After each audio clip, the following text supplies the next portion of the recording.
25 जानेवारी 1665 सोनोपंत डबीर हे प्रथमपासूनच शिवाजी महाराज आणि जिजाबाई यांच्या जवळ होते।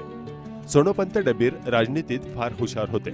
सोनोपंत म्हणजे शिवरायांच्या अष्टप्रधान मंडळातील एक अमूल्य रत्न। मराठा साम्राज्याचे पेशवे। शिवराय स्वराज्याची स्थापना करत असताना त्यावेळी सर्वत्र इस्लामी जुलूम सुरू होता। त्यातून देशाला मुक्त करावे म्हणून छत्रपती शिवाजी महाराजांची मोहीम सुरू झाली। शिवरायांच्या भोवती जीवास जीव देणारे अनेक सवंगडी जमले। देशमुखांना आपल्याकडे बळवून घेण्यास ज्या कार्यकुशल मुत्सद्यांचा छत्रपती शिवाजी महाराजांना फार उपयोग झाला त्यास त्यांनी डबीर हा किताब दिला। डबीर म्हणजे युक्ती जाणणारा आणि तेच सोनोपंत डबीर होत। डबीरांचे घराणे एकनिष्ठपणे शिवाजी महाराजांच्या जवळ होते। श्री क्षेत्र महाबळेश्वर येथील शंकर मंदिरात छत्रपती शिवाजी महाराजांनी राजमाता जिजाऊ साहेब व सोनोपंत डबीर यांची सुवर्ण तुला केली। सोनोपंत यांनी शिवरायांना सुनावलेले खडे बोल।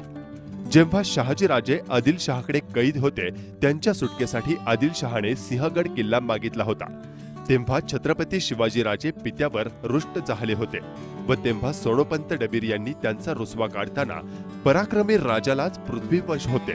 राजे एक सिंहगड गेलं म्हणून तुम्ही पित्यावर रागवता, त्यापेक्षा एका गडाच्या बदल्यात आदिलशहाने शहाजी राजांसारख्या सिंहाला मुक्त केले आहे राजे।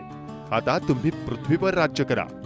छत्रपती शिवाजी राजांचे राजनैतिक सल्लागार व विश्वासू सेवक सोनोपंत विश्वनाथ डबीर यांचे 25 जानेवारी 1665 रोजी निधन झाले।